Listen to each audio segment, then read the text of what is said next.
guys, it's me Fusion. In today's video I'm going to show you guys how to make a really cool logo for free in your web browser. So without further ado, let's get into the video. So first of all, you want to go to this website. I'll put a link in the description, or you can type in it's pixlr.com.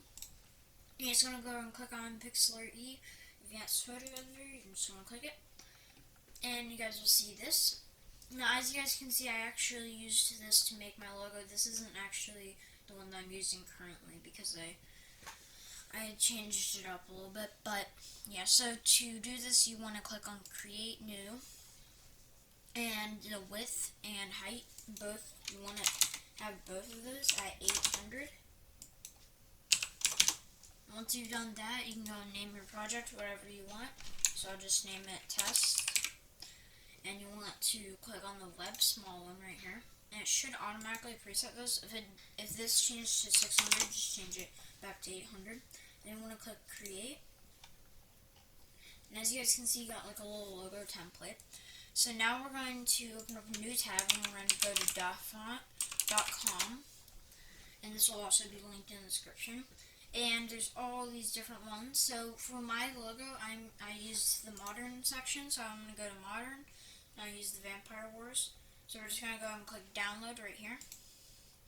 So once we've downloaded it, we're going to go and click on this text icon. We're going to click in the middle of the screen, and it's going to say, do you want to add a new text layer? So we're going to click add, and if it's not in your font already, you want to click right here at font, and then you want to click add local font, and you want to add the font right here. So Vampire Wars Italic .otf, and that's what you want to add. So once you've done that, you can go ahead and put the starting letter of your YouTube channel. So for me, it would be F. And if you should change the color to white. It just looks a lot better. We're going to change the size to around a 500. Now, the thing about this font right here is we're going to, if we line it up, where it says it's aligned, isn't actually aligned sometimes with this font. So we're going to go ahead and try to get it aligned like that. So that looks pretty good aligned. So as you can see in the background, there's not really much. And we kind of want a texture on this letter right here. So we're going to go ahead and open up a new tab. We're going to type in like blue texture, because I want a texture that's blue.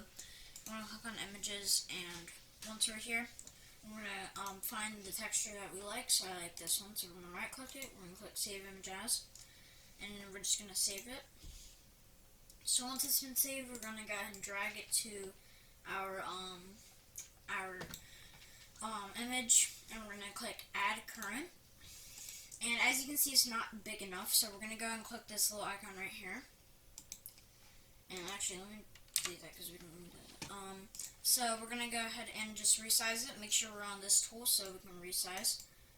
And now, as you can see, it's covering the letter. So once we have it covering the letter, over here, we're going to select the letter right here.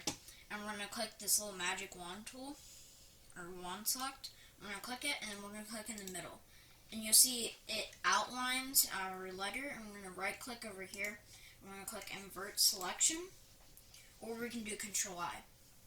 So now what we're going to do is we're going to click on this image right here, our texture, and we're going to click delete.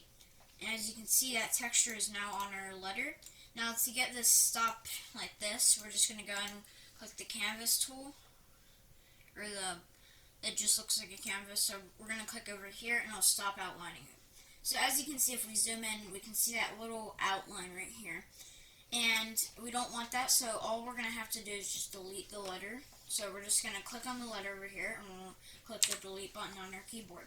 So now you can see there's not that white outline, so there's no more of that.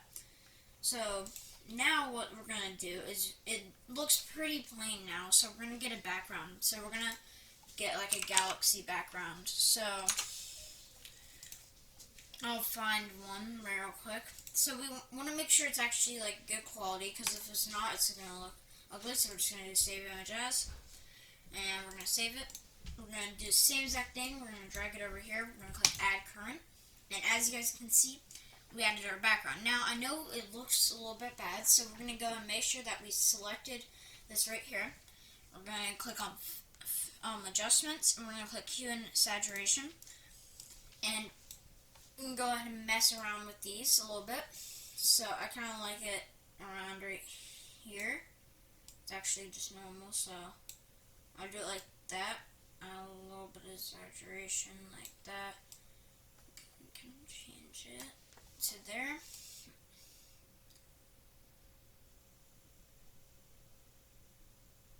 I'll do like a -2. And that looks pretty good. So now you're probably saying like, the letter just doesn't look right. So we're gonna go ahead and click on the letter right here. We're gonna do filter. We're gonna click on outline, and it's gonna go ahead and give us the outline of a letter. I personally like it being black, so we'll keep it black like that. So now we're gonna go and do filter again. Make sure we still have it selected. We're going to do drop shadow, and we're going to give it a little bit of a drop shadow. You can adjust this however you want to. I like to give it like kind of an offset so it looks a little bit better. And when you give it an offset, you might want to give it like a little bit more. So that looks pretty good. So now we're going to go to filters again, and we're going to want to do bloom. And we're just going to give it a little bit of bloom so it stands out more like that. We're going to click apply. We're going to do filter, we're going to do glitches, and we're going to do RGB split. And as you can see, it's going to give us like a little bit of a split here, and we can do however we want. And as you guys can see, that looks pretty good. So now we're going to go ahead and click on File, we're going to do Export, and we're going to click Quick Export Image as PNG, and we're just going to export it.